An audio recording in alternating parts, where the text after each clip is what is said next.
¿Qué más?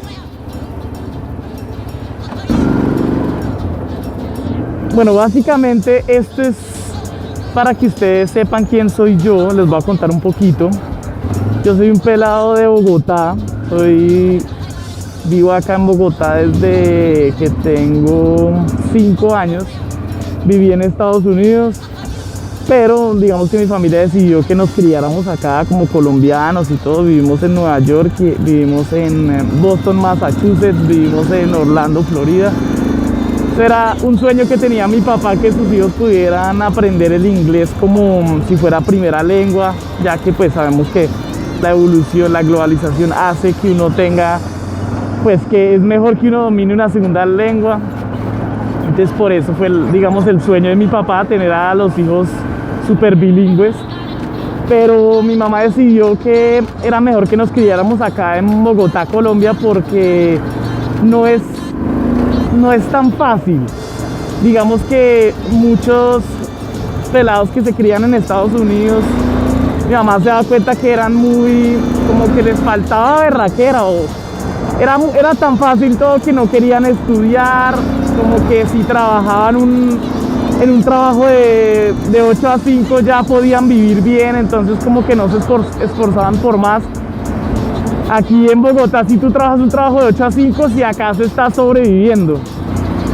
Entonces, pues, básicamente eso fue el principio. Llegamos acá. Siempre he sido muy soñador. Voy creciendo en la vida.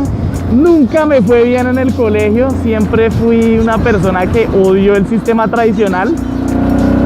No es posible que midan mi inteligencia o midan mi desempeño en la vida con un examen de matemáticas.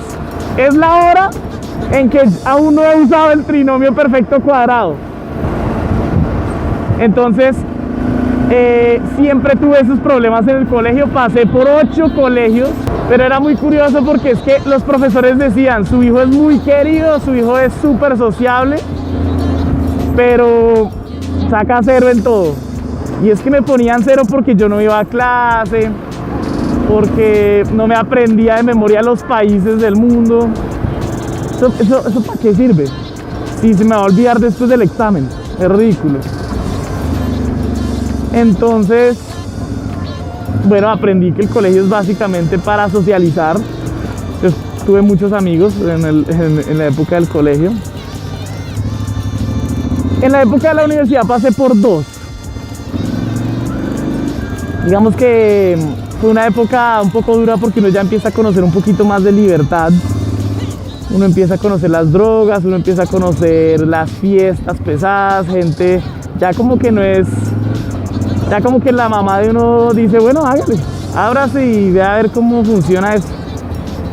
Entonces uno mediar fiesta loca con educación, más difícil aún. Pero digamos que me pasó lo mismo, tampoco entendía por qué me exigían que yo tenía que estar en clase para una nota. Y también me da mucha piedra que habían muchos estudiantes que hacían menos que yo, igual les iba bien. Entonces yo decía, si ese es el criterio de la universidad, entonces pues ¿por qué me voy a esforzar si saco la misma nota que los demás? Entonces decidí tomármelo como algo personal, como que yo más bien, si yo quiero progresar, pues yo veré qué estudio, yo veré en qué me enfoco. O sea, no voy a dejar que un profesor me diga a mí en qué soy bueno y en qué soy malo.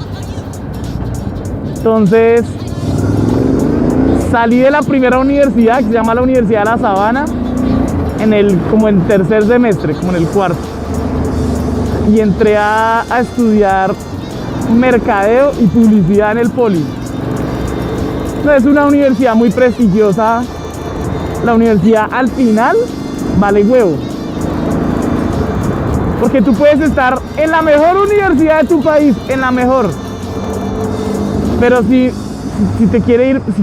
quieres ser un vago en la vida, lo vas a hacer. ¿Cuántos profesionales con los mejores títulos hay allá afuera desempleados? Hay montones. Entonces la universidad, la verdad, al final vale huevo.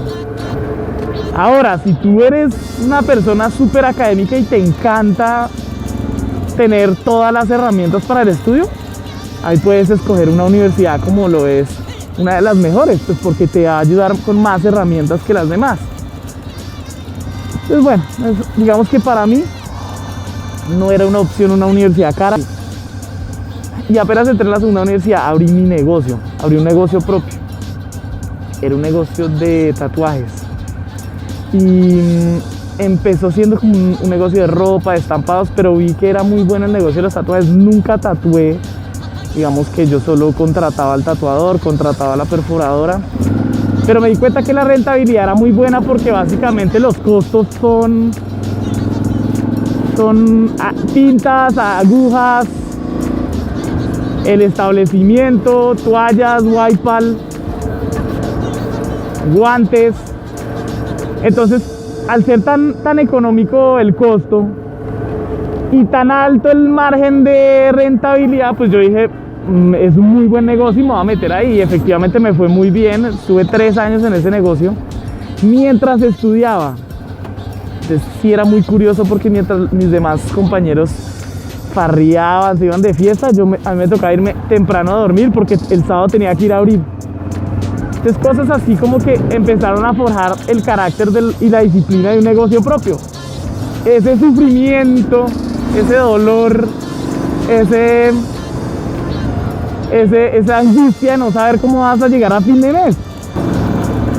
Pues me tocaba guerrearme para que ellos tuvieran sus ingresos y yo poder tener, digamos, una tranquilidad de que ellos estaban trabajando bien, porque si tú tienes unos empleados que trabajan bien y están felices, pues vas a tener un negocio exitoso.